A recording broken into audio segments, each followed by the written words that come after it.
Биздин Кадамжай районунун Актырпай айыл өкмөтү 17 000 эл жашайт. Актырпай айыл өкмөт төрагасы Төрәлиев Алчынбай Төрәлиевич 16 жылдан бери отурат төрага болуп, ошондой эле бир тууган иниси Имар Алмаса Төрәлиевич дагы 16 жылдан бери айылдык кеңештин төрагасы болуп келген.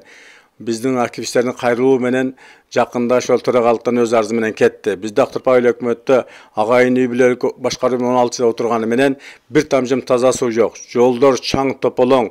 Бала бакча bir айылда эски мектепти бала бакча кылган Мишнар айылда, Өрүзөр айылда калып кеткен Шийпаң деп коебуз, короону бала бакча кылган. 14 айылда башка бала бакча жок. Ошон үчүн биз мындай элек активисттер талап кылабыз, мамлекеттен, элден бизге дагы маданияттуу, жакшы иштеген айыл өкмөттөрдү биздин ротация аркылуу бизге жөнөтсө, биз дагы өнүгүп өсүп 21-кылымда жашайлык. Ошондуктан айыл өкмөттөгү мыйзамсыз иштерди көрүп туруп, катуураак айтууга мажбур болдум. Ушул жылдын 15-апрель күнү Баткен облусунун губернатору Абдикарим Алимбаевдин Кадамжай районунун эли менен жолугушуусу болуп өттү. Жолугушууну Кадамжай районунун акими Кутбидин Шакиров алып барды. Азыркы сүйлөгөн жигит, эгер жигит болсо, адаммын десе ордунан турсунчу, мен суроо берейин. Бир суроо берем. Турсун ордун. Al bul jigit ayıldık kengеш депутаты болду. Ayıldık kengеш депутаты болгон. Ошондо мен министр министрге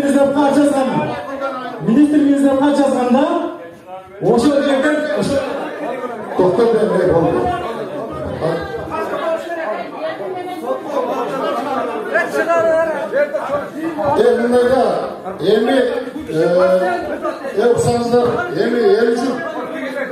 Урматтуу жыйын катышуучулары, эми дагы бир нерсени айтып коюшубуз керек.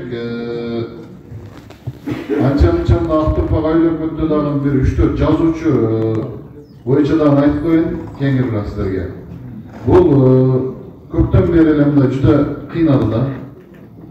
Буларды бардыгыңыздар билесиздер, бирок мындай чогулуштарга келишпейт. Буга чейинки чогулуштарга катышканбыз. Ошондо агайыны жана агайыны тарапташтары бизди уруп токмоктоп сабаган. Ошондон бери соттошуп жүрөбүз. Кече Кадамжайдагы чогулушта бар эле аддеп бетартиптик кылды.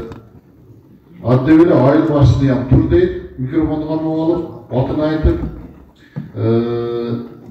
немени айыл өкмөтү дагы атын айтып тур дейт. Өйтте губернатор отурат, биз отурабыз, район жетекчилер отурат, силовой структура отурат.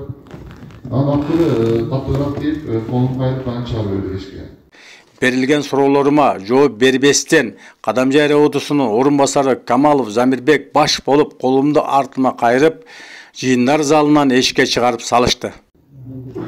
Ошондой немелерди мындай эл дагы иштеп атканды билишибиз керек. Анча-мынча мындай кемчилик болот. Биздин максат кемчиликтерди бетке айтып, мыйзамдуулукту орнотуп, бөбөктөргө жаркын келечекти алып келип, мамлекеттин бүтүндүүлүгүн сактап калуу.